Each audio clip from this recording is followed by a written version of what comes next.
장이 끝나도 투자는 끝나지 않는다. 안녕하세요. 어예진의 방과 후 목돈연구소 어예진입니다. 10월 15일 수요일 오늘 코스피가요. 장중, 종가 모두 사상 최고치를 경신했습니다. 코스피 지수 어제보다 2.68% 크게 오르면서 3,657.28에 장을 마쳤습니다. 코스닥 지수도 2% 가까이 오르면서 860선을 넘겼는데요. 전날 밤 제롬 파월 의장이 수개월 내 긴축을 중단할 시점이 다가오고 있다면서 금리 인하 기조를 시사한 것이 영향을 준 것으로 풀이가 됩니다. 원달러 환율 증시 호조에 10원 가까이 내리면서 1,421원에 거래를 마무리했습니다. 일각에서는 우리 증시가 외부의 영향을 덜 받을 만큼 상승 기조에 들어섰다. 이런 평가도 나오고 있네요. 지금 이곳 목동의 기온은 23.7도입니다. 어예진의 방과 후 목돈연구소 시작합니다.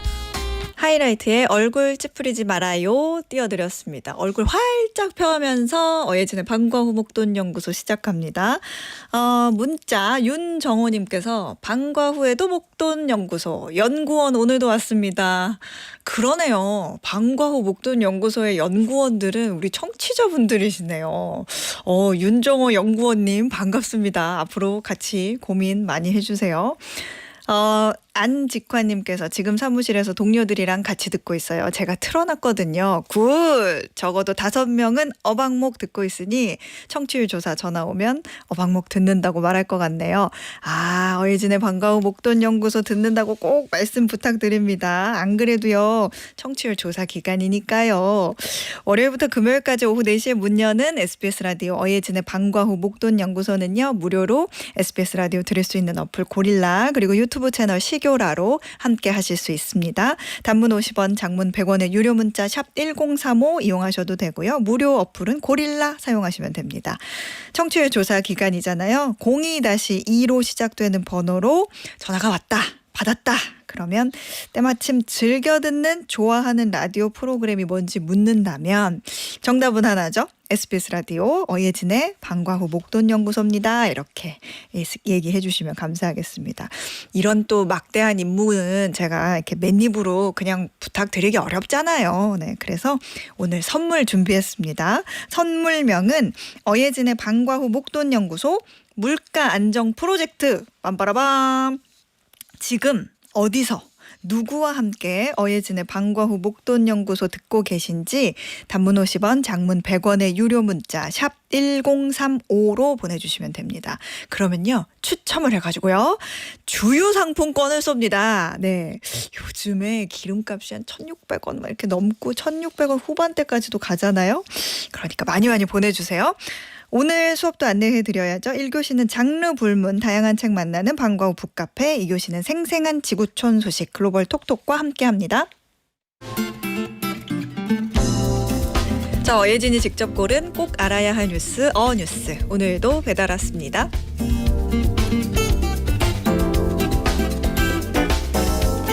전쟁은 나라의 경제를 무너뜨리고 사회의 혼란을 불러오기도 하지만 종종 놀랄 만큼 빠른 경제 성장을 불러오기도 합니다.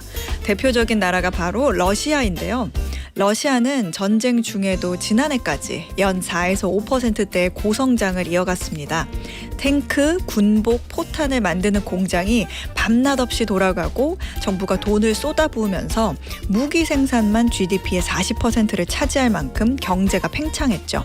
이른바 전쟁 특수입니다. 서방 국가의 제재가 무색했던 것도 이익을 같이 하는 친구들이 있었기 때문인데요. 러시아의 핵심 수출품인 석유와 가스는 유럽 길이 막혔지만 중국과 인도, 튀르키예 같은 우방국들에게 시세보다 저렴하게 팔아 넘길 수 있었고요. 반도체나 부품, 아이폰 같은 소비재도 제3국을 거쳐 몰래 들여왔습니다.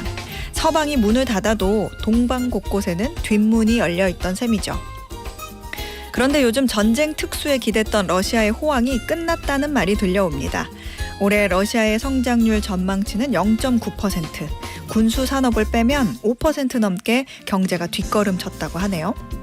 가장 큰 요인은 러시아 살림살이의 주축인 에너지 부문의 위기입니다. 특히 러시아 지방 경제의 핵심인 석탄 산업이 직격탄을 맞았는데요. 석탄 가격이 폭락하면서 공장과 광산이 문을 닫았고 사람들도 일자리를 잃었습니다. 석탄을 실어 나르던 철도부터 자동차나 철강, 시멘트 등 연관 산업도 줄줄이 무너지고 있죠. 러시아 물가는 이미 8%를 넘겼고 기준 금리는 17%까지 올랐습니다. 국민들 살림살이는 빠듯해졌지만 목소리를 낼 수 있는 사회 분위기도 못 되죠. 나라 경제가 무너지는 상황에서도 푸틴 대통령은 여전히 전쟁을 선택합니다. 국방비는 올해도 사상 최대 규모로 늘렸고 부족한 재정은 세금을 올려서 메꾼다고 합니다. 부가세를 20%에서 22%로 올리고 소규모 자영업자까지 세금망에 포함시킨다고 하네요. 결국 이제부터는 러시아 국민이 전쟁 비용을 나눠서 부담하게 된다는 얘기입니다. 전쟁이 만든 일시적 호황이 사라지고 성장이 멈춘 러시아. 이제야 전쟁의 진짜 비극을 러시아 국민들까지 체감하게 되는 시기가 온 것 같습니다. 이상 어뉴스였습니다.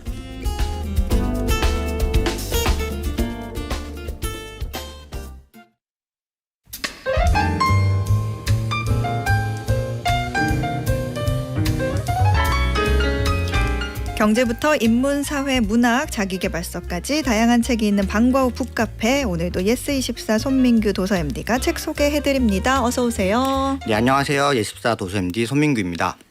지금 많은 분들이 문자 굉장히 많이 보내주시고 계신데요.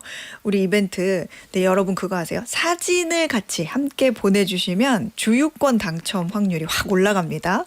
예쁘게 찍어서 보내주세요. 샵 1035, 단문 50원, 장문 100원으로 많이 참여해주세요. 자, 손민규 MD님, 오늘 만나볼 책 어떤 책인가요? 네, 이번 주는 아마도 방과후 목돈연구소 청취자분들이 어느 정도 예상하시는 책이 꼭 한 권 있을 것 같습니다. 노벨 문학상? 예, 네, 맞습니다. 수상자? 네, 우리 시간으로 10월 9일 또 한글날에 노벨 문학상 수상 작가를 발표했는데요. 네. 헝가리 작가인 크로스나 호르카이 라슬로가 수상했습니다. 이름이 참 긴데요. 네네. 기사 보시면은 두 가지가 섞여서 쓰이고 있더라고요. 이제 크로스나 호르카이 라슬로 이렇게 쓰는 경우도 있고 라슬로 크로스나 호르카이 이렇게 쓰는 경우도 있던데요. 네. 예, 이유가 있더라고요. 이제 보통 유럽에서는 이름 성순서인데 네. 헝가리어는 우리나라랑 똑같다고 합니다. 성 이름. 그래서 이름은 쉬워요. 라슬로인데 네. 성이 굉장히 좀 어렵고요. 라슬로 대표작 사탄 탱고에 관한 이야기를 잠시 뒤에 좀 이어가 보겠습니다. 네. 그런데 일단 노벨상 수상 소식을 들으면서 인상적이었던 이제 소감들이 또 많았고 에피소드도 많았던 것 같습니다. 저는 생리의학상 공동 수상자인 프레드 램즈델이 굉장히 또 인상적이었는데요. 네. 이제 무려 20시간 동안이나 노벨위원회랑 이제 그 소식이 안 통했다고 하더라고요. 그 이유가 뭐냐면 램즈델이 로키 산맥 하이킹 중에서 이제 연락을 전혀 안 받다가 연락이 닿는 지역에 나왔더니 배우자가 문자 폭탄을 막 보낸 걸 이제 본 거죠. 당신이 노벨상을 받았다고 이러니까 램즈델이 아닐 텐데 막 이렇게 얘기를 했어요. 네. 그리고 나서 통화를 하려고 하니까 스웨덴이 거기 이제 밤이었던 거죠. 그래서 무려 20시간 만에야 수상위원들이랑 얘기가 통했고 이게 굉장히 이제 길었던 이야기로 듣고 있습니다. 저는 이거 굉장히 멋있다고 생각했는데요. 네. 어떤 뭐 사람들은 내가 당연히 받을 거야 하고 내 다음 날 그 기자회견까지 모아놨는데 못 받는 경우도 있었거든요. 그런 것보다는 설마 내가 받겠어 하면서 내가 할 일, 루틴 같은 걸 유지하면서 받았더니 이런 이제 겸손함과 이런 재미있는 사연이었던 것 같습니다. 그러네요. 그런 또 비하인드 스토리가 있었군요. 네. 근데 노벨상이 또 각 분야 세계 최고 권위를 부여하는 상인 만큼 네. 이제 매년 누가 받을지 예상도 하고 말씀하신 것처럼 뭐 네. 기대도 하고 그러다가 또 예측과는 결과가 전혀 다른 결과가 나오기도 하고. 근데 문학상 쪽도 예전에 보면은 응? 하는 그 의외의 수상 소식이 저는 기억이 나는 게 있는데 2016년 노벨 문학상이었죠. 여기에는 비하인드 스토리 없어요? 예, 그때 2016년 수상자가 밥 딜런이었죠. 맞아요, 밥 딜런, 맞아요. 뮤지션 밥 딜런이었는데 맞아요. 굉장히 뛰어난 창작가이긴 하지만 문학가는 아니었잖아요. 그래서 그때 분위기가 어땠냐면 보통 이 노벨 문학상은 출판계에서 1년에서 가장 큰 축제거든요. 특히 문학 출판사들은 이게 따라서 이 회사의 매출, 1년 매출이 좌우되거든요. 발표되면 바로 베스트셀러 올라가니까요. 그래서 노벨상 수상을 발표한다 이러면 이 시기부터 다 바빠집니다. 그리고 보통 한국 시간으로 밤에 하니까 네. 이제 평일날이면 야근을 하거나 또 이번에는 10월 9일 휴일이었잖아요. 네. 출근합니다. 네, 문학 출판사들의 많은 편집자들이 출근했고 서점에서도 문학엠들이 이제 출근하죠. 출근해서 됐을 경우에는 당장 이제 내일 그 띠지 같은 걸 또 만들어야 되고 현재 재고가 몇 부 있는지 이런 것들 확인해야 되는데 이제 2016년에는 밥 딜런 하니까 아무도 뭐지? 예상을 내가 뭐 했지 못했던 이런 거군요. 순간이 있었던 거죠. 아, 그랬군요. 이렇게 또 그 노벨 문학상 선정 뒤에 이렇게 펼쳐지는 어떤 출판계 이야기를 현장에 계시는 분의 목소리로 들으니까 더 흥미롭네요. 저는 사실 좀 먼 발치에서 이제 문학 MD는 아니니까 출근은 안 했거든요. 그냥 좀 놀렸죠. 회사냐 이러면서. 올해는 어땠어요, 올해? 올해는 좀 받을 사람이 받았다는 반응이었고요. 뭐 그 이유 중에 하나가 이제 크로스너 호르크의 라슬로의 작품이 한국에 뭐 많이 번역되어 있었습니다. 알마라는 출판사에서 대부분 번역해 놓은 상태였고요. 다만 이제 무라카미 하루키라든지 이런 대중적인 인기가 아니다 보니까 그렇게 재고가 많지 않았습니다. 그래서 지금 보시면은 주문을 해도 이제 빠르면 이번 주 금요일부터 만나보실 수 있는 거죠. 네. 인기는 사탄 탱고에 좀 많이 쏟아지고 있는 것 같고요. 실제로 라슬로를 유명하게 한 작품도 사탄 탱고입니다. 그래서 이 작품을 첫 책으로 소개해 보겠는데요. 네. 노벨위원회가 수상 이유로 밝힌 게 종말론적 공포의 한가운데서도 예술의 힘을 다시 확인해줬다. 이런 얘기를 하고 있고요. 그리고 미국의 소설가이자 평론가인 수전 손택도 비슷한 표현을 했습니다. 현존하는 묵시록 문학의 최고 고장이라는 평가를 했는데요. 네. 이제 묵시록이라고 하면 그 요한계시록 떠올리시면 될 텐데요. 이제 세상이 망하는 그런 분위기에서 메시아에 관해서 다루는 게 묵시록인데요. 네. 이게 1985년에 발표된 작품이고요. 그때까지는 동구권, 이제 사회주의 공산권에서 이제 집단 농장이 있었죠. 이 집단 농장을 배경으로 메시아를 그리는 그런 얘기가 바로 사탄 탱고인데요. 제목에 탱고가 들어가 있는데 이것도 좀 독특한 의미가 있다고 하더라고요. 탱고라는 춤 춰보신 적 있으세요? 뭐 마음속으로는 뭐 이미 머리에 네. 빨간 꽃 하나 꽂고 여러 번 쳤죠. 마음속으로는. 근데 실제로 이제 보기만 했는데 그 네. 탱고라는 춤이 사실은 스텝이 굉장히 네. 중요하잖아요. 뭐 앞으로 스텝, 뒤로 스텝 하면서 네. 뭔가 이렇게 미끄러지듯이 우아하게 네. 이렇게 가야 하니까 또 상대와의 호흡도 잘 맞아야 네. 서로 발도 안 차고 네. 그런 매력이 있는 춤이잖아요. 네, 네. 맞습니다. 저도 안 쳐봤지만 공약을 하나. 공약? 네, 뭐 잘 되면 잘 되면? 탱고를 쳐보겠다. 잘 되면 공약. 갑자기 네. 스튜디오에서 탱고를 주겠다. 그렇죠. 예, 파트너 빨간색이죠. 해주시는 거예요? 제가 한번 배워보겠습니다. 알겠어요. 어쨌든 말씀해주신 것처럼 탱고라는 춤은 이제 상대방이 있어야 되고 네. 내가 전진 스텝을 밟으면 그 상대방에게는 후진 스텝인 거잖아요. 네. 이게 이 책의 그 구성과도 밀접합니다. 일부는 사건이 전개되는 내용, 시간 순서대로 전진 스텝이고 아. 이부는 그 사건이 거꾸로 올라가는 시간의 역순으로 차용한 그 소설이 되겠고요. 네. 이런 점을 염두에 두고 읽으시는 게 좋습니다. 또 줄거리도 약간 간략하게는 아는 게 좋은 게 크로스너 호르카의 라슬로의 문체가 굉장히 좀 복잡합니다. 한 문장이 엄청 길고 문단 나누기도 잘 안 하는 편이고요. 네. 게다가 또 동구권 등장인물들이 어려워요. 외우기가 굉장히 어려워요. 그래서 줄거리를 좀 대충 아시는 게 좋습니다. 좀 알려드리자면 시작은 그 가을비가 내리던 어느 날 후터키라는 사람이 이 사람 뭐 주인공급은 아닌데요. 어쨌든 종소리를 듣습니다.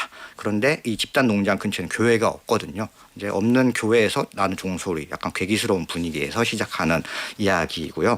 그 공산주의 집단 농장이 대부분 그랬듯 이제 비효율적이었잖아요. 네. 이제 여기도 그렇습니다. 희망이 안 보이고 가난하고 이제 마을 구성원들은 할 수만 있다면 여기서 벗어나고 싶어하는 분위기입니다. 이 이리미야시와 이름이 어렵죠. 이리미야시와 네. 페트니러라는 인물이 또 등장하는데요. 네. 이 두 사람은 굉장히 유능한 관료였습니다. 그런데 이들 관료가 마을로 다시 온다는 소식이 들리기 시작합니다. 근데 실제로는 이 두 사람들이 일을 못 해가지고 중앙에서 좌천돼서 낙향하는 거거든요. 그리고 이 두 사람도 마을을 구할 의지는 전혀 없습니다. 그래서 농장 사람들은 메시아를 구세주를 기다리지만 실제 구세주는 없었다. 이런 이야기가 사탄 탱고라고 할 수 있습니다. 네. 그 프란츠 카프카의 심판이라든지 성, 또 사무엘 베케트의 고도를 기다리며 이런 작품과 좀 비슷한 분위기이고요. 실제로 라슬로도 카프카의 많은 영향을 받았다고 합니다. 또 하나는 그 길게 쓰는 문체, 이게 바로 한국에서는 박상용 작가가 그런 문체거든요.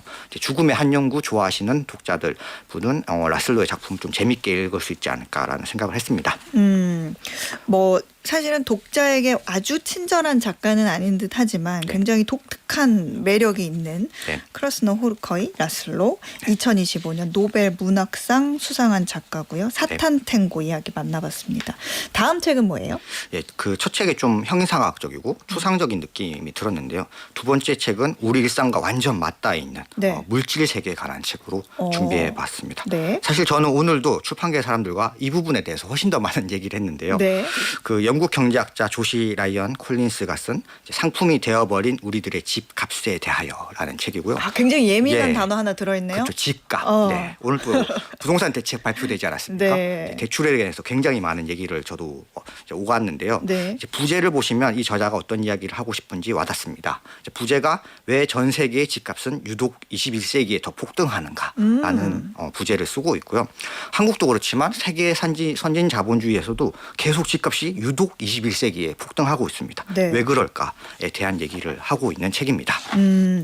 오늘 발표된 내용들 보면 당장 수도권과 네. 규제 지역에서 15억 원 이상 주택의 주담대 대출 한도가 또 줄었고 네. 20일부터는 토지거래 허가 구역도 확대될 예정이라고 그러잖아요. 네.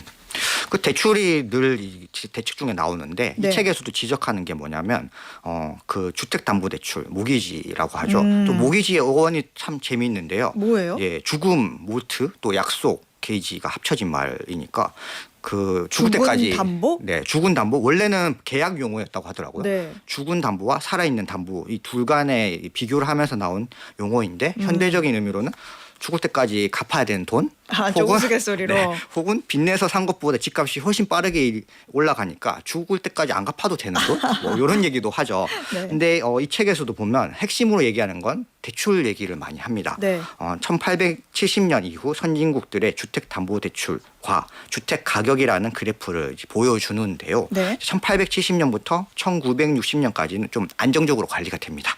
올랐다가 내렸다가 올랐다가 내렸다가. 그런데 이제 1970년대부터는 폭발적으로 올라갑니다. 이 주택담보대출이 증가하면서 주택 가격도 증가했다. 이렇게 선후관계가 성립할 수도 있고 또 반대일 수도 있어요. 주택 가격이 높아지니까 대출도 많이 내주다 보니까 또 가격도 높아지는 이런 계속 순환되는 관계일 수도 있는데요. 어쨌든 1970년대 이 문제가 발생한 것은 신자유주의 정책 때문이라고 얘기를 하고 있는 책입니다. 네, 그렇군요. 이게 말씀하시는 걸 쭉 들어보니까 집값이 올랐고 그 이유 중에 하나가 대출 때문이다라고 네. 주장하는 책 같은데 물론 많은 나라에서 그런 비슷한 현상들이 일어나고 있죠. 과거에 미국의 서브프라임 모기지 때도 그랬고 우리가 한 대략 7년 전쯤인가요? 그 저금리 시대 열리면서 이른바 영끌이라는 신조어가 생길 만큼 집값 굉장히 많이 올랐었잖아요. 이 책에서는 이런 문제 해결책을 뭐라고 제시를 하는 게 있나요? 좀 알려진 그 해결책들 여러 가지를 얘기를 하고 있는데요. 세금 부분도 얘기를 하고 있고요. 일단 그 정부 차원의 이 공공성, 주택의 공공성 얘기를 많이 하면서 대출은 좀 규제를 많이 해야 된다고 이 저자도 얘기를 하고 있습니다. 앞서 소장님께서 말씀하신 대로 미국 서브프라임 모기지도 그랬고 이제 일본의 장기 침체도 그랬고 그리고 어제 이재명 대통령이 국무회의를 주관하면서도 우리나라의 집값 수준이 상당히 높은 수준이다. 이대로 놔두면 일본식으로 흐를 수 있다. 이렇게 얘기한 걸로 저도 들었는데요. 네. 결국 국가 차원에서는 이게 너무 많은 빚을 낸다. 이제 국민들이 너무 많은 빚을 내면 그 장기 침체로 가는 버블로 이어질 수밖에 없기 때문에 네. 어쨌든 그 대출은 좀 계속 볼 수밖에 없다라는 얘기를 하고 있습니다. 다만 이제 문제는 이런 비판이 나오죠. 지금까지 잘 빌려주다가 이제 좀 집 살려고 하니까 어떻게 해야 되냐. 이런 얘기를 하는데요. 네. 결국은 지금 한국 상황에서 너무 또 대출을 많이 내고 있는 건 또 사실이기 때문에 이제 적극적으로 대출을 풀기보다는 지금 현상 유지 혹은 또 대출을 더 잴 수도 있겠죠. 지금 집값이 안 잡히면 뭐 그런 얘기들이 여기에 실려 있습니다. 책에도 그렇게 실려 있군요. 네. 마지막 책까지 만나볼까요? 이제 마지막 책은 뭐 인문 분야 24위에 나와 있는 중독은 뇌를 어떻게 바꾸는가라는 책인데요. 네. 예일대 의대 정신과 교수 출신인 저드슨 브루어가 쓴 책입니다. 제목에는 중독이 써져 있는데요. 원제는 갈망하는 마음이라고 해서 크레이빙 마인드라는 뜻이고요. 네. 이제 좀 한국어 제목에 중독을 좀 세게 쓴 거지만 결국은 나쁜 습관을 어떻게 하면 좀 버릴 수 있을까에 관해서 얘기를 하고 있습니다. 정말 다양한 얘기가 나오는데요. 뭐 할 일 없이 스마트폰 계속 보는 거랑 네. 이제 음주, 흡연, 또 일어나지 않을 일을 과도하게 걱정하는 강박 증세, 또 사랑에 관해서도 얘기를 하고 있습니다. 또 사랑이 좋은 감정이긴 한데 한 사람에만 빠지면 그냥 일상이 좀 망가지잖아요. 뭐 그런 얘기들 복합적으로 하고 있는 책입니다. 뭔가 중독 뭐 이런 얘기 같은데 네. 중독은 뇌를 어떻게 바꾸는가는 뭐 다른 책과 다른 점이 있어요?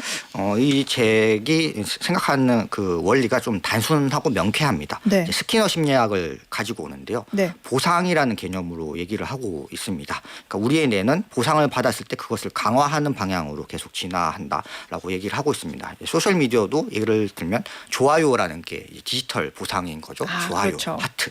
중독되다 보면 또 단 음식, 술, 담배도 마찬가지입니다. 내가 기분이 안 좋거나 스트레스 상황에서 먹어봤더니 기분이 좋아지는 경험을 하면 계속 그걸 찾게 되는 게 이제 바로 중독이죠. 그렇기 때문에 우리가 마약 중독 이런 걸 얘기를 많이 하는데 마약도 처벌로서는 이게 완전히 해결이 되지 않는다는 거죠. 그렇다면 무엇이 해결책이냐라고 얘기를 했을 때는 이런 중독 메커니즘을 스스로 좀 파악하고 마음챙김 명상을 통해서 내가 뭘 하고 있는지 어떤 나쁜 감정, 나쁜 습관이 되살아나고 있는지를 알아차리는 게 이제 필요하다고 얘기를 하고 있습니다. 혹시 소장님 안 좋은 습관 있으세요? 저는 네. 새벽에 깨든 아침에 깨든 일단 휴대폰부터 보면서 뉴스를 계속 봐요. 좋은 습관 아닙니까? 그거? 머리에 남지는 않는데 그냥 습관적으로 계속 스크롤을 올리는 거. 근데 그거 좀 끊고 싶어요. 네. 손엠디님은 어때요? 저는 그냥 옷이나 이제 신발 필요 없는 계속 사는 거 그리고 이번에 추석 연휴 때 계속 문자 많이 오잖아요. 광고 네, 문자 네. 사게 되고 그런 것들. 저 이 책 보면서 뭐 신발 3켤레 살 걸 한 2켤레로 하나 줄였거든요. 그만큼 이제 좀 좋은 책이네요. 이런 나쁜 습관 끊는 게 쉽지는 않더라고요. 네. 책을 계속 읽으면서 내가 뭘 하고 있는지 되새겨야 되는 것 같습니다. 그렇군요. 지금까지 다룬 책은요. 중독은 뇌를 어떻게 바꾸는가였고요. 그전에는 상품이 되어버린 우리들의 집값에 대하여 그리고 노벨상 받은 크라스노 호르커의 라슬로의 사탄 탱고까지 뒤집어봤습니다. 손민규 도서 MD였습니다. 고맙습니다. 감사합니다. 매주 월요일부터 금요일 오후 4시부터 5시까지 경제에 관한 상식, 지식, 투자 노하우 충전하는 시간입니다. SBS 라디오 어예진의 방과후 목돈연구소와 함께하고 계십니다.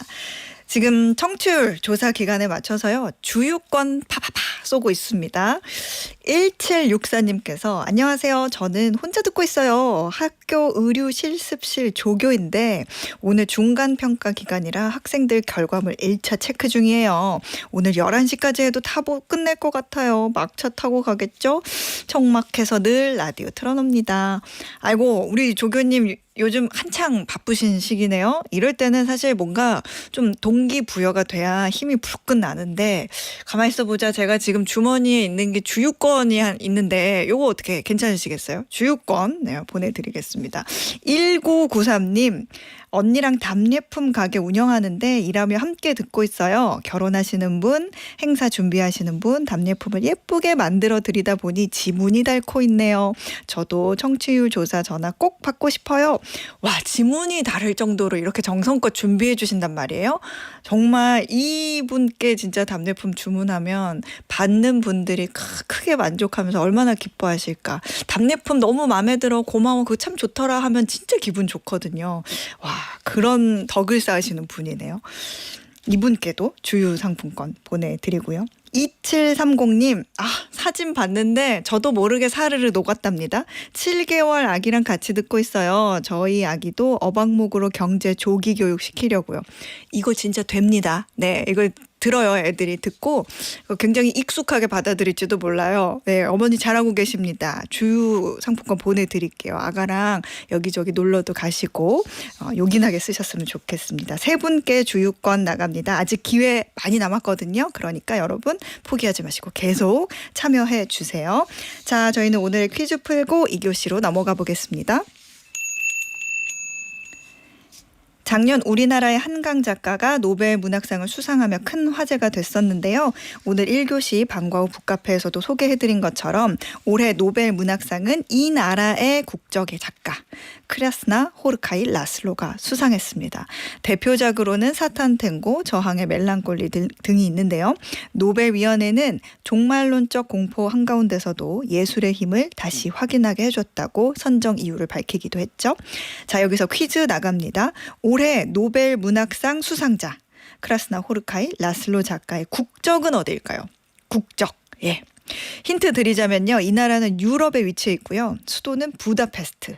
삼성전자와 SK온 등 한국 기업들도 진출한 나라입니다. 보기 있어요. 1번 브라질, 2번 헝가리, 3번 멕시코.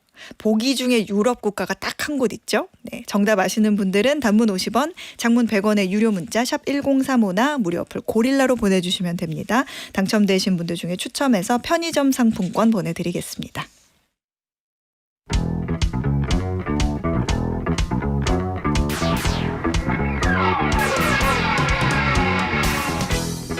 지구촌 방방곡곡을 주음이네 자세히 들여다보는 글로벌 톡톡. 오늘도 한국경제TV 신인규 기자가 안내해드립니다. 어서 오세요. 안녕하세요.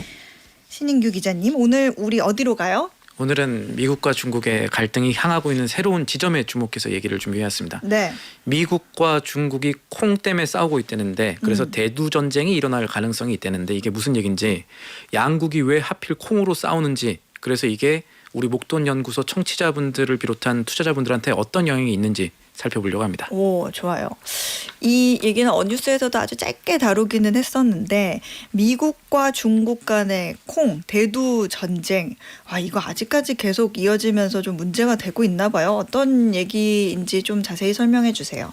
이 세계 경제 패권을 놓고 지금 미국과 중국이 계속 충돌하고 있잖아요. 관세도 그래서 나오는 거고. 그래서 관세 전쟁, 무역 전쟁, 이렇게 전쟁이라는 얘기들이 계속해서 나오고 있는데 네. 이 다툼이 이번엔 콩, 대두를 둘러싸고 지금 일어나고 있는 거예요. 우리 시간 새벽에 뉴욕 증시를 흔들었던 도널드 트럼프 미국 대통령 발언이 하나 있었습니다. 중국이 의도적으로 미국의 대두, 그러니까 콩을 사지 않고 있다는 거였어요. 이거는 미국에 대한 적대 행위고, 그래서 미국은 앞으로 중국에 대해서 또 다른 보복 조치를 취하겠다, 이런 선언도 했습니다. 중국이 의도적으로 미국의 콩을 안 사고 있다. 의도적이라는 말이 중요해 보이는데 콩을 안 사고 있다는 건 아예 제로라는 거예요? 지금까지 계약으로만 보면은 네. 제로라는 단어들이 외신을 장식해요. 네. 통계적으로 봐도 중국의 의도적인 수입 중단이 맞는 것 같은 게 미국의 대두 농가가 보통 9월이면 콩을 수확을 한대요. 네. 그러면 그때 중국의 거래처가 미국에 전화를 한대요. 그래서 미리 얼마치를 사오겠다는 계약을 맺어놓고 10월부터 이거를 거래를 하는 거죠. 그런데 네. 9월 초에 외신들이 조사를 해봤더니 중국에서 미국 농가와 맺은 계약이 당시 한 건도 없었다. 제로였다라고 합니다. 이게 관련 기록이 남아있는 지난 1999년 이후에 처음 있는 일이라고 합니다. 미국이 굉장히 당황했을 법한데 미국산 콩의 중국 수출 문제, 이게 우리까지 알 만큼 굉장히 국가 간에 큰 문제가 있을 정도라는 거는 이 미국의 대두가 굉장히 큰 부분을 차지한다는 그런 얘기로 이해하면 돼요? 맞습니다. 이게 보통 미국과 중국의 무역을 생각하면은 보통 미국이 일방적으로 중국의 저렴한 물건을 사는 구조, 그래서 무역 적자를 보는 구조로 생각하잖아요. 네. 크게는 맞는 말이긴 한데 미국도 중국에 수출을 합니다. 그리고 이 미국의 주요 수출품 가운데 금액 기준으로 제일 많이 수출하는 게 이 콩, 대두예요. 미국이 중국에 파는 의약품보다 대두 수출이 많아요. 그래서 얼마 정도냐, 미국에서 난 콩이 한 매년 20조 원에서 30조 원 정도 우리 돈으로 네. 수출을 이제 중국에 했다가 최근에 규모가 좀 줄어들긴 했는데 지난해만 2,700만 톤 규모의 대두를 수출하다가 이번에 수출량이 뚝 끊길 이런 위기가 온 거죠. 그럼 당연히 미국의 대두 농가가 상당히 파격을 받겠구나라는 점이 불보듯 뻔하지 않겠습니까? 네. 실제로 올해 들어서 미국 농장들의 파산 신청 건수가 1년 만에 60% 가까이 늘어났다 이런 보도가 있었습니다. 파산까지. 예. 또 어뉴스 꼼꼼히 듣는 분들이면 아시겠지만 이 대두 농가들이 우리나라로 치면은 정확한 비유는 아닐 수 있겠습니다만 충청도처럼 미국 선거의 표심을 좀 좌우할 수 있는 지역들이에요. 노스다코타, 뭐 네브라스카 이런 주들이 여기 콩을 많이 생산하고 있거든요. 핵심 경합 지역이라는 거죠. 그래서다 보니 이제 트럼프 미국 대통령도 이 콩 문제, 정확히는 이 미국의 그 대두 농장들이 많이 있는 그 농민들의 눈치를 조금 더 많이 볼 수밖에 없는 그런 상황이겠어요. 맞습니다. 이 미국 농가에서 콩 자체가 갖고 있는 위상을 무시할 수가 없어요. 미국에서 나는 여러 가지 작물 가운데 대두, 콩이 최대 농산물 수출 품목이기도 하면서 황금성, 그러니까 돈으로 바뀔 가능성이 가장 높은 잘 되는 작물이래요. 그러니까 네. 같은 면적을 기준으로 했을 때 콩의 순이익이 같은 면적으로 밀을 심었을 때보다 5배 정도 수익률이 돈이 더 더 좋군요. 남는 장사라고 하니까요. 그래서 미국 안에서 약간 정치 드라마 같은 장면들도 이번에 이 콩을 둘러싸고 나왔는데 네. 대두가 안 그래도 콩이 미국에서 풍년이었거든요. 원래라면 효다 작물인 콩이 넘쳐나면은 네. 농가가 아주 해피, 그쵸. 기분 좋아야 되잖아요. 근데 지금 팔 데가 없어진 상황이 되니까 미국 대두협회 회장님이 트럼프 대통령한테 이런 메시지를 방송에서 던집니다. 트럼프 대통령님, 그동안엔 우리가 당신을 지지해왔습니다. 이제는 당신이 우리를 지지해 줄 차례입니다. 약간 영화 대사 무섭다. 같은 그렇죠. 부담된다. 미드 같은 느낌인 거잖아요. 네. 물론 톤은 훨씬 좀 요청하는 듯한 숙이는 듯한 느낌이 있었지만 네. 좀 알아봤더니 이 미국 대두협회 회장님이 그동안 대선 때마다 트럼프 대통령을 찍은 분이고 이분 한 분 한 분이 갖고 있는 농장 크기만 얼마 안 되네요. 500만 평 정도 된다고 하거든요. 그러니까 이런 미국에서는 어떤 협회 이런 거 예. 있잖아요. 협회장 이런 게 어마어마한 힘을 가지고 있잖아요. 권력자신가 봐요. 네네. 이 생긴 것도 좀 묵직하게 생기신 분인데 이분이 지금 농민 대표로 안 그래도 세계 권력의 중심에 있는 트럼프 미국 대통령한테 어떤 식으로든 압박을 이렇게 넣으니까 트럼프 대통령이 그 소셜 미디어에 미국의 콩과 작물을 다시 위대하게 뭐 이런 글을 올리고 또 중국을 상대로 아까 말씀드린 것처럼 뭔가를 좀 해보려고 하고 있는 겁니다. 그럼에도 불구하고 지금 나오는 얘기들을 보면 이 콩 수출 문제에 대해서는 지금 미국 정부가 꽤 난처한 상황에 놓인 것 같네요. 그렇습니다. 지금 대두 수출 문제 관련해서는 미국 백악관이 크게 두 가지의 난처한 점이 있어요. 하나는 이 트럼프 미국 대통령의 체면을 중국이 구겨버렸다는 거예요. 지난 8월이었습니다. 이 트럼프 대통령이 소셜미디어에 글을 하나 올립니다. 중국한테 콩 주문을 4배로 늘려달라라는 내용이었어요. 중국 당신들 안 그래도 콩 부족하다며 그러니까 우리가 대두를 많이 빠르게 수출을 해줄 테니까 당신들이 우리 미국산 대두 사주면은 미국의 무역 적자도 줄이고 당신들도 도움되는 거니까 좋은 거 아니냐 우리가 빨리 실어다 줄게 이런 식으로 약간 너스레를 떨었던 거죠. 네. 그런데 중국의 대응은 지금 결과 나오고 있는 대로 뭐 4배가 안 되면 2배 뭐 이렇게도 한 게 아니라 아예 수입을 안 해버리는 쪽으로 간 거죠. 그러니까 트럼프 대통령이 내민 손을 시진핑 중국 주석이 쳐냈다 이렇게 볼 수가 있는 건데 여기서 미국이 사실 화내는 거 말고는 딱히 더 할 수 있는 게 없는 상황이에요. 왜냐하면 이미 내뱉은 것들이 너무 많아가지고 맞아요. 관세도 이미 굉장히 높게 부과해버렸으니까. 그렇습니다. 지금 현재 상황에서 미국은 중국에 대해서 쓸 수 있는 웬만큼의 카드를 거의 다 썼다라는 분석들이 많아요. 다시 돌아가서 이제 중국의 문제는 갑자기 수출길이 막힌 대두 농가를 어떻게 좀 살려놓을 것인가가 됐습니다. 지금 당장 워싱턴에서 나오는 얘기가 뭐냐면 자, 이 정도로 지금 파산 신청하는 농가들도 많다 그러고 이 규모가 크면 클수록 한 번 잘못될 때 크게 잘못되잖아요. 네. 내년에 콩 심을 돈도 없을 수 있는 농가에 정부가 보조금 주면 되지 않겠느냐 하는 거고 실제 그래서 100억 달러 정도의 우리 돈으로 뭐 14조 원, 15조 원 규모의 긴급 지원 보조금을 편성할 거라는 얘기도 나오고 있습니다. 얘기가 나오는 거지 확정은 아닌데. 네. 그런데 여기서 또 어떤 걸림돌이 생기냐면 미국 연방 정부의 기능 정지, 셧다운이라는 이슈예요. 그렇죠. 지금 셧다운이 됐으니까 뭐 예산 집행이고 뭐고 다 주요 기관들이 지금 문 닫아서 일 안 하고 있잖아요. 맞아요. 그래서 백악관으로서는 타이밍이 정말 오묘하게 안 좋게 돌아가는 거예요. 셧다운이 끝나야 이 보조금의 세부 계획을 짜고 실제 집행이 가능한데 네. 지금 상황이 어떻냐면 월가의 분석입니다. 지금 셧다운이 미국이 역사상 겪은 가장 긴 셧다운이 될 것이라는 분석이 나옵니다. 그 전에 제일 긴 것도 트럼프 정부 일기였어요. 때였잖아요. 맞아요. 그때가 35일이었습니다. 음, 지금은 미국 정부가 셧다운된 지 이제 15일이니까 2주가 됐네요. 네. 그리고 사실 중국에 수출 못하는 만큼 보조금을 준다고 해도 문제가 사실 될 게 이 수출량이 한 번 줄어들면 줄어든 만큼 관계 좋아진다고 해도 원상복구 회복하기가 쉽지가 않습니다. 그쵸. 이미 그 자리 다른 사람들이 다 거래처 바꿨으니까. 채갔을 텐데. 맞는 말씀이에요. 음. 그런 학습 효과가 실제로 있는 게 지금이 트럼프 대통령의 취임 2기잖아요. 네. 과거 트럼프 행정부 1기 때도 중국이 미국과 무역 분쟁을 겪으면서 대두의 수입 규모를 좀 줄였던 적이 있습니다. 똑같이 했었던 적이 있죠. 그렇죠. 네. 그리고 그때의 미국의 대중국 대두 수출 물량이 적어도 중국의 대두 수입 비중이 그때 무역 분쟁 수준으로 이전으로 되돌아갈 수가 없었고 그렇게 되지도 않았어요. 왜냐면 그때는 이제 브라질이 그 자리를 또 메꿔버려가지고. 맞아요. 네. 먹어보니 괜찮네 이렇게 된 거죠. 그래서 이 일이 일어났던 그 이전의 시점 2016년까지만 해도 중국이 전 세계에서 수입하는 대두의 10분의 4, 40% 정도가 미국산이었어요. 네. 근데 지금 20%로 줄였거든요. 음흠. 이번에 한 번 더 이 수입 주머니가 줄어들고 나면 그때는 두 자릿수 아래로 떨어지지 않을까라는 걱정들도 나오는 거고 그래서 미국 농가에서는 아니 보조금으로는 안 된다. 관세부터 해결해라. 이런 목소리가 지금 내부에서부터 나오고 있는 거예요.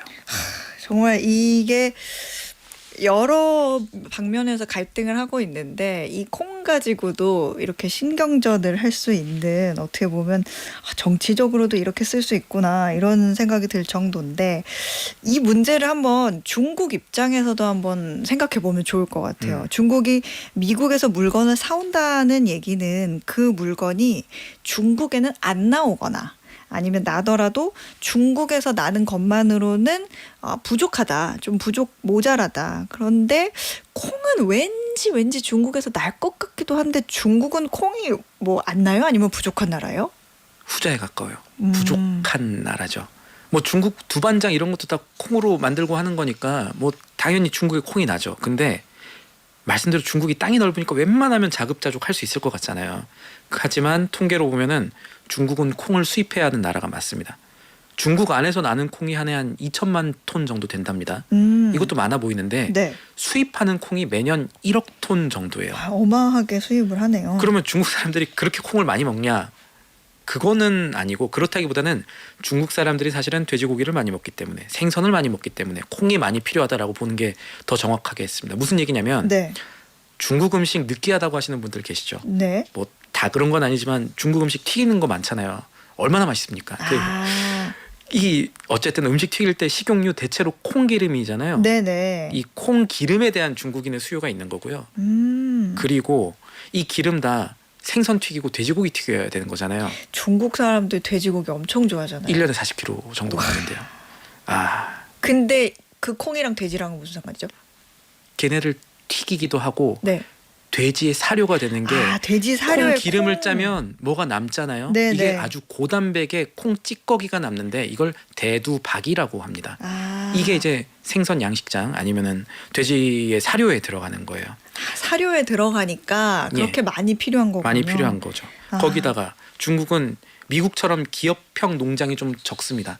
우리나라처럼 영세형 농민들이 좀 많대요. 네. 그래서 뭐 밭은 넓겠지만 생산성이 미국과 비교하면 좀 떨어지는 수준이 되는 거죠. 네. 자급자족이 좀 어려운 농업 구조가 있다는 얘기고 그래서 중국에게 있어서 콩, 이 대두는 꼭 필요한 수입 물품이 맞기는 해요.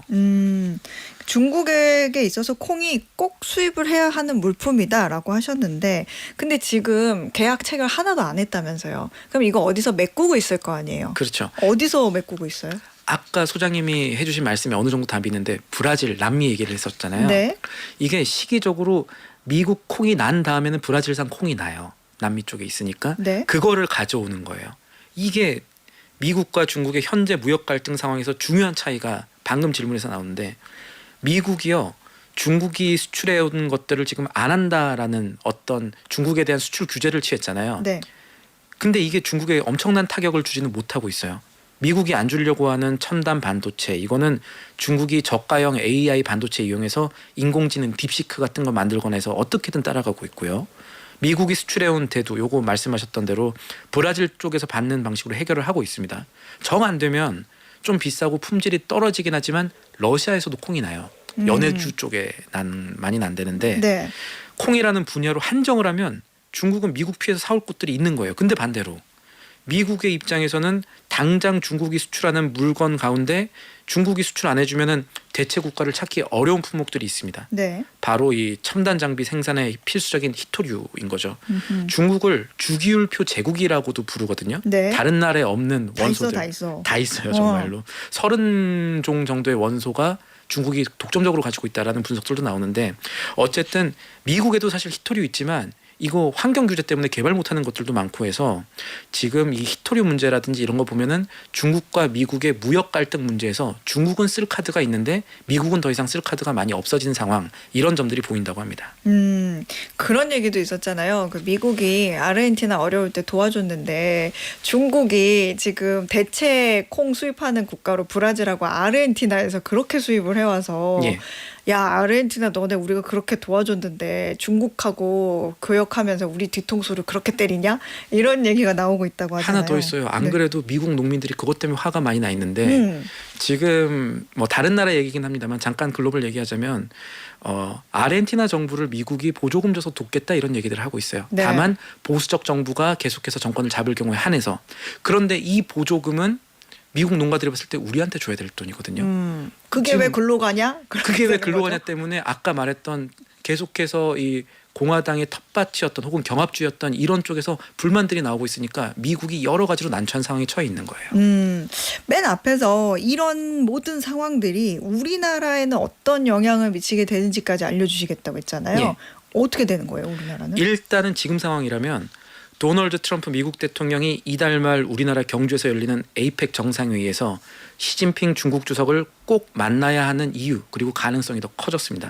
사실 이 며칠 전만 해도 도널드 트럼프 미국 대통령이 직접 소셜미디어에 글 올려서 아니 지금 상황이라면 나는 시진핑 중국 주석 안 만날래. 안 만나는 게 더 좋을지도 모르겠다. 이게 조금 더 정확한 워딩이었지만 네. 이런 얘기를 했었습니다. 그래서 이런 말 때문에 미국 증시가 깜짝 하락을 겪었었거든요. 그런데 지금까지 말씀드린 내용 짚어보면은 미중 무역 갈등 상황에서 미국이 쓸 카드가 없으면 아무래도 좀 미국이 결국은 숙이고 들어가야 되는 상황이라는 점이 보이잖아요. 그리고 백악관의 입장에선 사실 그럴 수 있는 최적의 시점이 에이펙 정상회담이에요. 그 이후로는 사실 없어요. 따로 만나자고 하기가 좀 껄끄러운 상황이니까 그렇습니다. 그러네요. 뭐 행사가 있어서 왔는데 뭐 온 김에 뭐 약간 이렇게 핑계가 될 수 있는데 그렇게 하는 게 도널드 트럼프 대통령의 스타일이기도 하고 네. 방송 허락된 시간이 좀 짧다 보니까 결론으로 좀 빨리 가자면 네. 지금 미국과 중국 두 나라 간 갈등으로 세계 증시가 출렁이고 있는데 이게 결국은 여러 상황을 고려했을 때 우리나라에서 열리는 경주에서 열리는 에이펙 정상의 기점으로 트럼프와 시진핑이 만나고 그리고 중요한 게 트럼프 대통령이 이 자리에서 사실은 한 방을 물러나는 모습 보이면서 세계 증시가 이때를 기점으로 다시 낙관론의 구간으로 돌아갈 가능성이 높다라는 게 지금 시장의 대체적인 관측이라고 보시면 되겠고요. 그런데 반대로 만약 트럼프 대통령이 이날 시진핑 중국 주석 안 만나잖아요. 네. 그러면 투자 측면에선 꽤 걱정이 되는 상황이 펼쳐질 수가 있겠습니다. 그렇군요. 야, 오늘 이게 대두 전쟁, 미중 간의 대두 전쟁에서 말이 좀 어렵다. 그러니까요. 그런 비롯한 문제들이 우리나라에까지 이런 영향을 미치게 되는구나. 이렇게 쭉 살펴봤습니다. 지금까지 한국경제TV 신인규 기자였습니다. 고맙습니다. 고맙습니다. 네, 퀴즈 정답 확인해 보죠. 오늘 퀴즈에서는요. 2025년 노벨 문학상을 수상한 크라스나 호르카이 라슬로 작가의 국적을 여쭤봤습니다. 정답은 바로 2번 헝가리였습니다. 헝가리는요. 부다페스트를 수도로 둔 유럽 국가로 최근 삼성 SDI, SK온, 중국 CATL 등 글로벌 배터리 기업들의 투자가 활발히 이어지면서 유럽 전기차 배터리 산업의 핵심 거점 중 하나로 주목받고 있습니다. 오늘 정답 보내주신 분들 중에서 편의점 상품권 받으실 세 분은요. 4474님, 정혜경님, 권기용님 이렇게 세 분께 보내드리고요. 그리고 청취율 조사 기간 동안 02-1로 시작되는 번호로 전화가 온다면 SBS 라디오 어예진의 방과 후 목돈연구소 외쳐달라는 부탁과 함께 제가 주유권 준비했죠. 1부에 이어서 주유권 받으실 네 분입니다.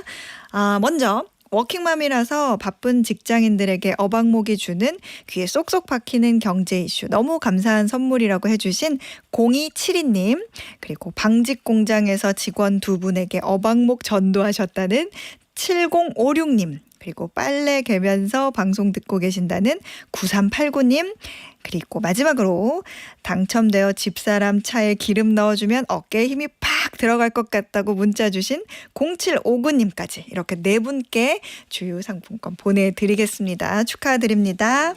자, 어혜진의 방과 후 목돈연구소 오늘 끝곡은요, 유나의 기다리다 들려드리면서 마무리하고요. 저는 내일도 세상 돌아가는 소식, 투자의 기본기 알고 싶다면 오후 4시 어혜진의 방과 후 목돈연구소로 놀러오세요.